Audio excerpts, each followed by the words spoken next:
It was a huge weekend of FA Cup football as Tottenham got taken to extra time by Tamworth and the 12 men of Arsenal fouled against the 10 men of United. But today we are asking the big question on everyone's minds at the moment. Is the FA Cup officially dead? Now we're looking at things like the attendances, like the fact that Tamworth arguably got robbed of close to £1 million by the lack of replays, and we're getting into it right now. Let's kick things off, Jamie. We'll come to you first. We've got to talk about some of these ridiculously low attendances, record low attendances for some of these FA Cup games. Talk us through some of the examples and what it means basically for the Cup and the clubs. Well, the key example, it started off on the Thursday. So obviously some of the games are on a Thursday night, which is, I think, a bit ridiculous. They're stretching it over too long of a period. And that was the sort of Sheffield United Cardiff game. Now, Bramall Lane has a capacity of 32,000 people. There were 6,000 Sheffield United fans and 200 Cardiff fans. That's a ridiculously low amount of people going to this game. And that's because it was on a Thursday at 7 o'clock. Like, why would you put that on there? Like, I understand this sort of TV rights, so they get a bit of money from it. But, like, for the fans, it's utterly ridiculous. Especially sort of the Cardiff fans travelling there. It's a complete trek to get there. And they're putting it on at 7 on a Thursday. It's rubbish for them. Then the second one that was sort of the surprising one, which was actually Saturday, 3 o'clock. So this is sort of, you know, your normal prime time. And that was Sunderland Stoke. Sunderland's ground, 48,000 capacity. There were 15,000 in there, which is 20,000 lower than Sunderland's league attendance on average. So it's massive. Like, that's under half people attending these games, and it's a prime time. So it's not like it's not like it is on the other one where I just mentioned Thursday, 7 o'clock. This is prime time, so that people normally travel at this time. And then the final one that I got the stat was Southampton. Now, they played Sunday at 4:30 against Swansea. It was their lowest record attendance in the FA Cup for 15 years. And that's when they played, I think they played Shrewsbury in it. And it was a bit more of they thought they were going to win, so the fans didn't turn up. But that was 15 years ago. So the FA Cup is struggling with attendance. And one reason is the dreadful sort of times they're putting teams to go and play. But it's not just that because of the Sunderland Stoke game. Reece, Jordan, do we have any other reasons why these are so low? I mean, I'll kickstart. I don't think there's anything wrong with stretching out the FA Cup. The reason why it's been stretched out is obviously to allow for more televised games. Realistically, I would argue that Sheffield United and Cardiff is not a televised game. They play each other in the Championship very frequently, and they'll do that again this season as well. The weather comes into it. I'm not denying that. And if the weather comes into it against a team that you've played 100 times, are you going to be that motivated for it?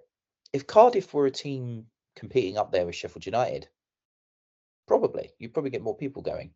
Same with Sunderland and Stoke, right? Stoke aren't doing very well at the moment, so realistically, you're not really going to make that effort to go. And again, you've played them God knows how many times. So I respect that, you know, and I think the games, it's from Thursday to Tuesday, the games are stretched, aren't they? So there's an element to it, just to give some teams some extra money. But let's be honest here, the tournament has been dying for a long time. And I know that when I chat to you guys as well in our own group chats, I talk about that the tournament is becoming, you know, obsolete. You know, since the Premier League was founded, we've had 9 different winners. Just 9 in just over 30 years. Wigan is probably the most notable, the one in 2013. That's probably the most notable. Let's skip over that. Let's skip over that, please. They ended up getting relegated for that. That was an example of having this magic, which is the biggest load of cobblers I've ever heard, in this cup. The 30 years before the foundation of the Premier League had 15 different winners. And of those winners, you have Coventry, Wimbledon, and Southampton, who have all won it once. Leeds have won it once as well. They're in that number. Sunderland as well. So there's a clear difference there. The elephant in the room is the foundation of the Premier League has allowed for this dying of a competition in attendances. It's quite simple as that. That's not the Premier League's fault, but it has contributed to there being poorer attendances, less interest in it. And it is also the luck of the draw. If Sunderland would have got Middlesbrough, they would have packed that place out. If Sunderland would have got Sheffield United, they would have packed that place out. If Sunderland would have got even Portsmouth, because I know there's a feud with Portsmouth, they'd pack that place out. Stoke City, no disrespect to them, have struggled for a very long time. It's going to be difficult to want to watch them, especially if you've already seen them against them this season. Yeah, I think you could probably argue there's a few, mitigating factors as well, given the weather, given again, maybe it's relevant or not, but the ongoing debate about ticket prices for fans. I know, obviously, we know the Overlap did quite a good debate on it recently around particularly Premier League clubs and, these billion-dollar owners absolutely shafting fans, for want of a better term. I'm not saying that's the case, but I do think there's been many factors, particularly over this weekend, that has basically contributed to the reason of those attendances. But I think for me, in terms of answering the question, a bit on topic, is the FA Cup dead? To put a positive spin on it, I wouldn't say it is dead, because I still think we've seen many examples over this weekend of teams or smaller clubs getting their big away day at a Premier League ground. Morecambe, obviously, for Chelsea, Salford for Man City. That is still a massive day out for those players and fans. So I think in that sense, the magic of the FA Cup is still alive, because that's what it's all about at the end of the day. Those games that we're never going to see, those days out for the players and fans that they're not going to come across. So I do think in that sense, I personally do still enjoy the FA Cup and I look forward to it. But there is this other side. The attendances do speak for themselves, and there is this narrative that, the cup's dead and it's not as exciting anymore. So what do you guys think on that particular comment? Is it dead? It's dying. It's dying. And realistically, all us, sort of domestic fans, if you will, we all talk about how much we love it, but realistically, our opinion is irrelevant because we're the ones that don't make the money for the clubs. That's quite that straightforward. Ask international fans, the FA Cup isn't a priority. European competition is the elite. Like I said, we've transitioned to an Americanized game now. The European competitions are the equivalent of the Super Bowl, and our domestic leagues are the equivalent of those, conference leagues, conference divisions, Eastern champion, Western champion, whatever. That's the way it's shifting out. And to be honest, I understand it. The game's modernizing. One thing football fans hate is change. We could talk about this being over 100 years old competition, but the fact is it's changing. It does have surprises every now and then, but giant killings are becoming harder and harder to come by because the gap has got so big. The gap is so big with the money influence and things like that. So its mass appeal is fading, and it's become an extension of the Premier League schedule now. Winner of the FA Cup gets £2 million, but for finishing 20th in the Premier League, you get £3.1 million. It's much more better to stay bottom of the Premier League than it is to win the cup. So therefore, it's becoming pointless. There needs to be more incentives. Why don't you give a Champions League spot to the team that wins the FA Cup? To finish fourth in the Premier League, it becomes £52.9 million. So just under £60 million. This is why teams are sacrificing. This is why Nottingham Forest could look at the FA Cup with the form they're on and go, we can win this, but they're not going to. They're not going to do it because they're going to focus on that top four. Winning just one group stage in the Champions League, just one game, gets you £1.7 million. Think of the millions you're collating for what is now becoming an inconvenience. What's becoming change that just gets gobbled up straight away. That's the big difference we're looking at today. And that's why the cup is dying. And there's nothing really we can do. Yeah, but I think slightly disagree though, because when you're saying that with the clubs might not care as much. That's fine, but that doesn't explain why there are low attendances. Really, it's the fans who are less interested. The only argument I have kind of for that is because they're not interested, the clubs are not interested, they're going to put out their kids. So that It might does. be an argument Yeah. for it, but That is a big impact on that because if the club, like if you look at, I think a lot of people could look at Arsenal in the Carabao Cup in the week. There was a lot of fans there that just sold their ticket and gave it to someone else. The club has never shown any care for the Carabao Cup, so the fans aren't going to care for it. It's transition now. The only reason the Arsenal fans cared about the FA Cup at the weekend is because they've realised that was the only trophy they had a chance. So now it's all changed. They play their kids. You play the game. Let's be honest. There is no point supporting a team outside the top six because you're not going to win the FA Cup. Wigan is the last one probably for a very, very long time that you can even have this miracle. So there's no point. So even fans will eventually stop caring. Bournemouth will focus more on their let's Premier League money. just This is to what's just to happening. say, Leicester won it, so that was a team outside the Big Six. They who spent a done. lot of money to get there. They Oh yeah, spent a lot. absolutely. Like it wasn't Portsmouth as much of a bankrupt themselves to miracle get from there. Wigan, but it's still another team that's done it. Yeah, but again, they spent a lot of money, and that's it. That's the difference.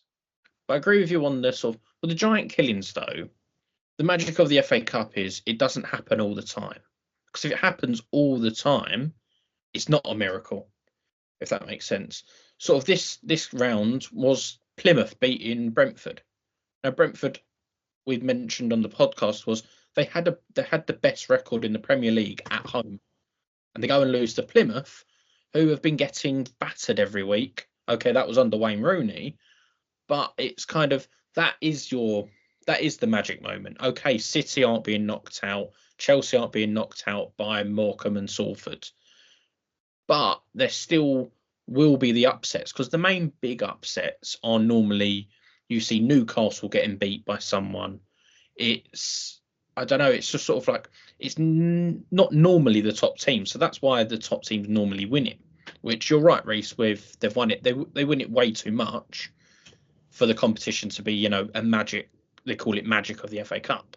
There isn't much magic when the big teams win it all the time. But I still think just because the teams aren't like the clubs don't get financial grace of it, I don't think that's ever been the issue of why fans are now disengaged from it.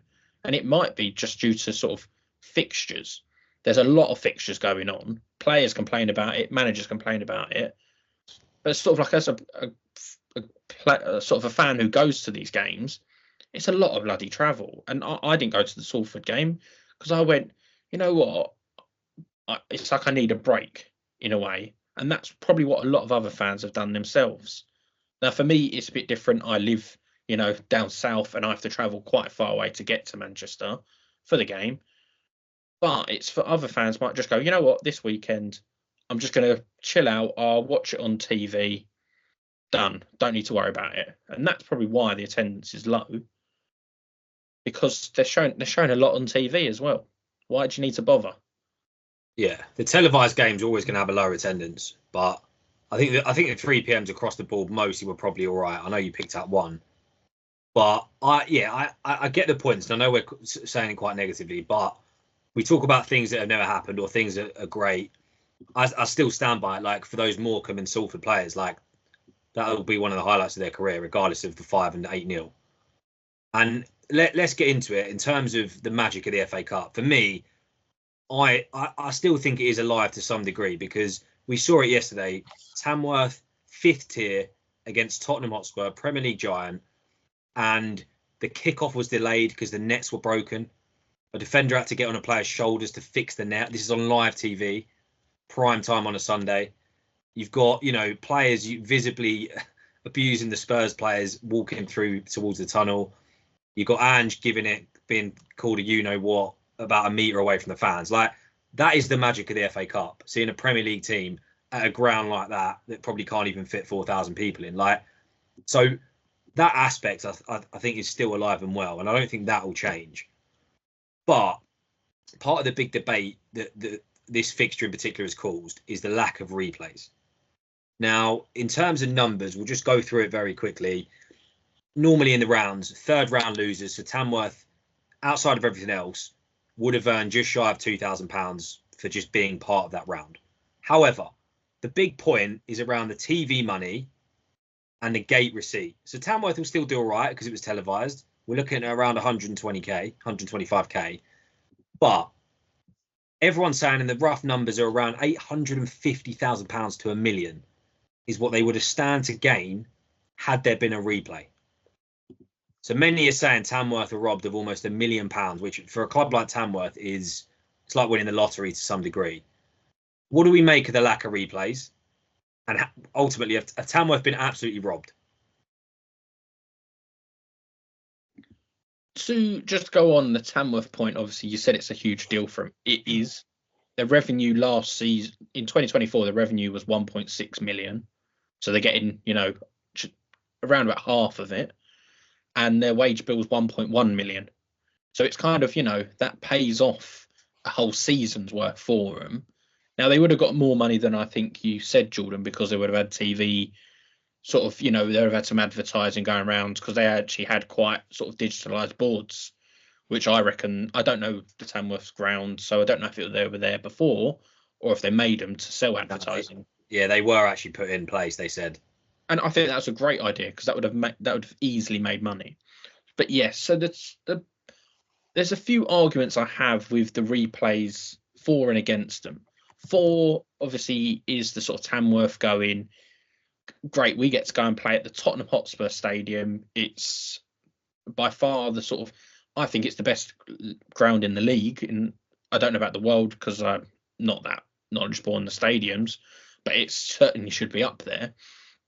It's sort of the revenue as well has been missed. That's kind of the pluses for it, but the negatives is, well, I see the sort of when they played Spurs, it was 0-0. Spurs weren't great, especially in the 90 minutes. They had, I think, 1 or 2 clear-cut chances they should have scored. Keeper made a decent save. They're playing Spurs on an off day. If they go and play them a week later, 2 weeks later, Spurs might not be on an off day, and then it's a 5-0 victory. By not having the replay, you might be able to nick that result. Like, okay, they did nearly score at the end, but without extra time, let's say that went to penalties, it's almost a 50-50. It's their time to actually go and knock them out, and that's where you get the sort of miracles, because you're playing them on an off day. Whereas if they go, right, we've got the draw, right, let's go back to our home ground, and then they go and batter Tamworth, no one's going to be interested. Everyone's going to go, oh, the third goal's gone in, it's 12 minutes in, I'm going to switch it off. Whereas on the day, that's when Tottenham are not performing up to their level, and that's where you get the moments of the magic. I know it didn't end up like that, but I think that's where you get Tamworth actually knocking Spurs out, rather than the replay where Spurs regroup and then easily win at a canter. I think that's a really good point. And there's 0% chance that Tamworth would have got a result away to Spurs. It's more about the money. But to your point, like, it was a big occasion for them regardless. Yes, in hindsight, the money and it would have been a replay, it feels harsh. But the bottom line is pretty much 99% of fans, and I'm not just talking about the Premier League, no one wants a replay. That's the reality. We just talked about low attendance. We talked about weather, travel, cost of tickets. No one really enjoys those replays unless it's one of these crazy off games where it's a 5th tier versus a Prem side. Everyone moaned about replays and said, oh, replays are a waste of time. Get rid of them. Now we get rid of them and this happens and everyone's kicking off. I think it's such a good example of football fans just being completely and utterly fickle. And everyone's going to go, oh, well, top six. But it's not top 6, is it? Would Brentford have wanted a replay against Plymouth if they go and draw? No one wants it. So it's hard. Just for example, Jordan, try not to use Premier League, but it's the example of Sunderland Stoke. If that ends in a draw, do they want to see the replay of that? Not really. Like, they don't. They don't as well. So I agree with your point there, Jordan. Like, you don't want the replay. For majority of the games, you don't want a replay. Yeah. But is there a way to fix that, really? Well, this is it. Is like, you can't just decide which games have replays or not. You can't give teams an option to go, do you want a replay if it changes? Because, like you said, Cardiff, Sheffield United, they're not going to want a replay. They played 46 games in the league as it is. To go back there on a Tuesday night, they're having a laugh, aren't they? So you can't just decide, well, Tamworth obviously would have got Spurs, so we should give them the replay. But Tamworth didn't seem to mind, when they played Burton in the previous round, because obviously they took Burton to extra time that game and went through. So it actually benefited them to not have the replay. It's only when the big boys come calling, everyone decides that's when, justice hasn't been served. That's not a criticism of Tamworth. I understand it, because that's a lot of money they could have got. And maybe you could say, okay, would you agree to swap? Tottenham take the home thing. But then you're basically just saying, I don't care about the FA Cup because I'm going to get the money. I know I'm going to lose. It's a situation where you just can't win. And unfortunately, it is what it is. This is a 6-year agreement. The clubs agreed, the FA and the Premier League, whether the EFL had a say on it, I don't know. But, but it is creating more broadcast revenue for teams. There is not a chance, that Sheffield United and Cardiff would have been broadcast otherwise. Millwall and Dagenham and Redbridge is, even though it's a proper little derby there's, that probably wouldn't have been broadcast. So they've broadcast it. The opportunities are there. Unfortunately, it's just Tamworth have got the dream draw. It's just unfortunate they've got it at home. It's as simple as that. Grassroots are still getting money from this. They're getting £33 million. Yes, that's the equivalent of one left back at a club, but still £33 million.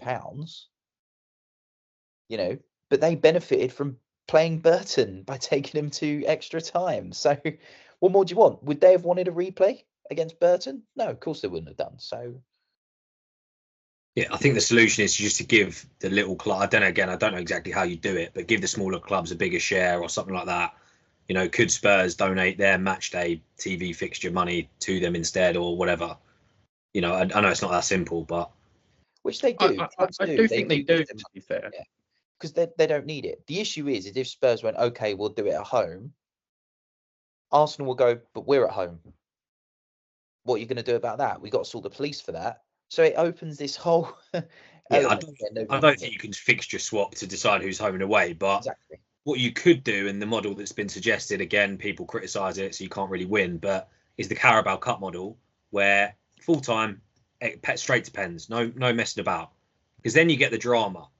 Because yesterday it would have been a Tamworth Spurs penalty shootout, and then again, if Tamworth go through, then well, one, it's the biggest story in football of all time, and two, they're then getting another lump of 100k in the next round because they'll be the lowest club. So I don't think anyone loves extra time. Let's be honest. And most of them end up in goalless and just continues like we saw yesterday. Do we think that could be a solution for the drama?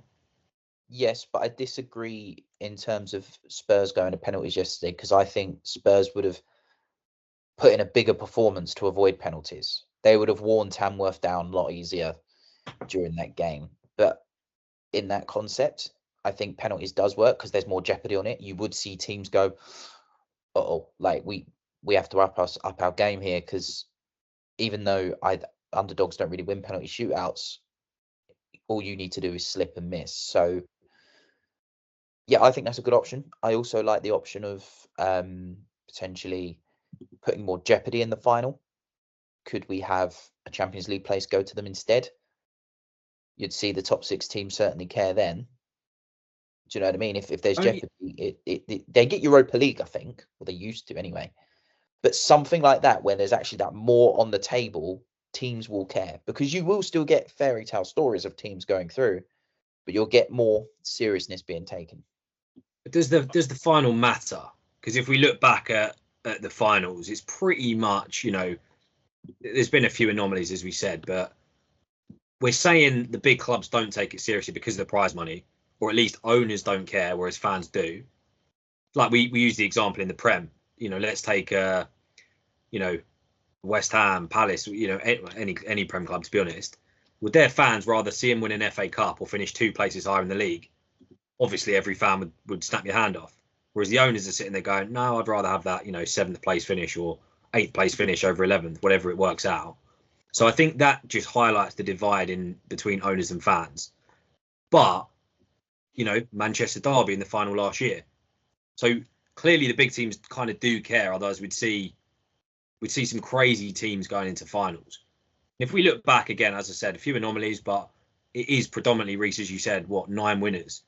So the big teams are still winning it consistently, despite the fact we're saying they don't care or don't take it seriously. So it's a bit of a weird one where we're kind of contradicting ourselves based on the results. But yeah, I don't know. It's a weird one. But look at how many of those wins are because it's their last chance. Man United last season was their last chance. Arsenal under Wenger, that was their last chance for silverware. So when there's that jeopardy on it, they do care. And the winner does matter, because if you offer that top four space, like I said, you will see more teams take that element seriously, because they'll know they'll have no choice but to go all out for it. You might result in the top six teams constantly winning it, because realistically, yeah, Leicester, remember that FA Cup win, but they got relegated just after that because it destroyed them financially. If they would have probably focused on the league, they'd have probably finished a couple of positions above and saved themselves. That's the problem now. Like Bournemouth, Forest right now, the owners will take the top four, not an FA Cup. They don't care, because they know they win that FA Cup, they won't escape a PSR investigation, but that 50 odd million, etc., they get from finishing in the top four secures them for a much longer time. Yeah. Just wanted to go back to the sort of extra time sort of thing. It is something that is going to be looked at, I believe, at the end of this season by the FA. So they're allowed to, I know there's a 6-year deal with the Premier League, but they are allowed to review the changes they've made. And that could be one of them. But I'm in the camp of, I don't agree. I think extra time is pointless. It's sort of, you've had 90 minutes, you've had your chance kind of thing. Go to penalties. It's a coin flip. Okay, like Reece sort of said, the underdogs normally don't win, but they still do. It's a bit more of a coin flip anyway. So I do think that would be a bit of a positive change, because that gives Tamworth the sort of more hope of going, we can hold on for a penalty shootout, but it also opens up Spurs going, we've got to go for this. And that's where they could be a bit more open. Or the Arsenal United game. At that point, Arsenal would have been probably even more open, because they were trying to go for it because they were against 10 men. And then United could hit them on the break. So there are positives. I think that can make the sort of games more exciting, possibly in the last sort of 5 to 10 minutes, because you don't want to put it up to a bit of luck.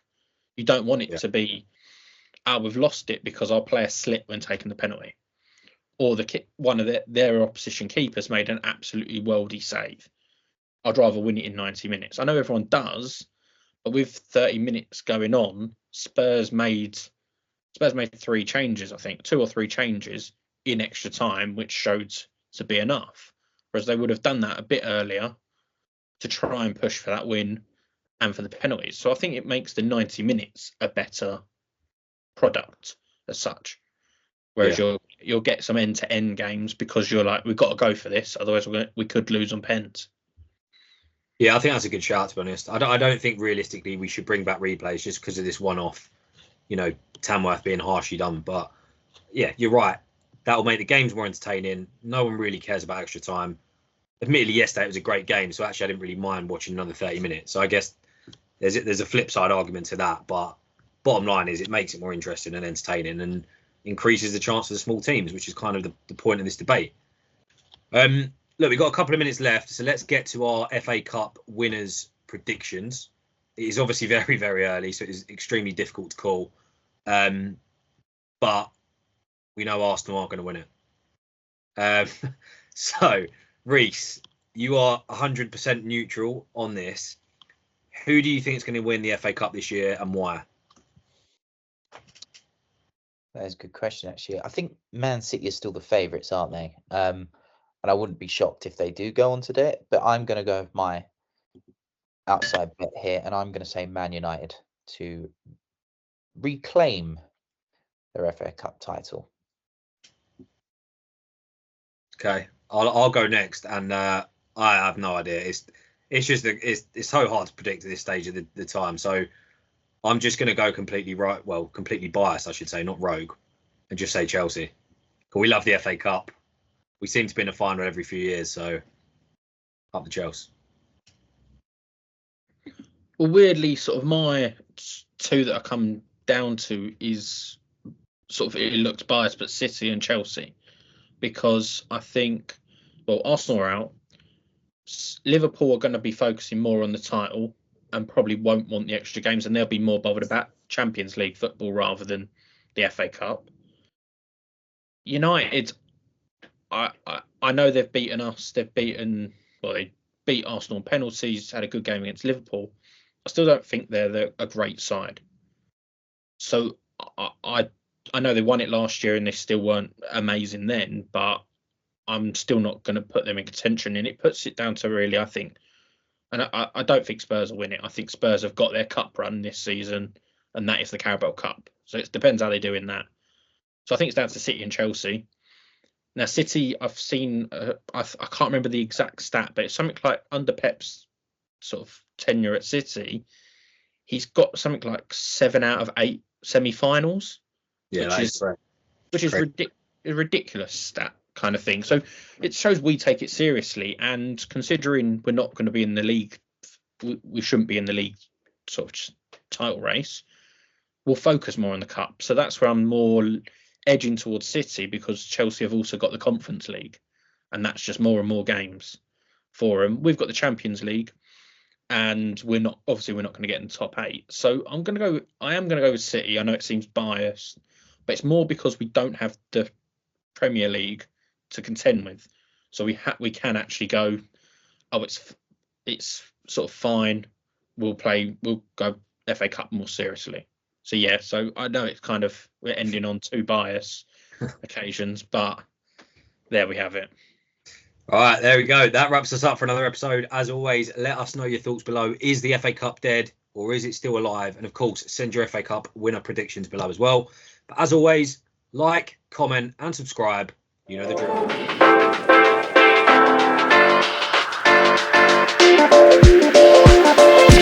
Here we go.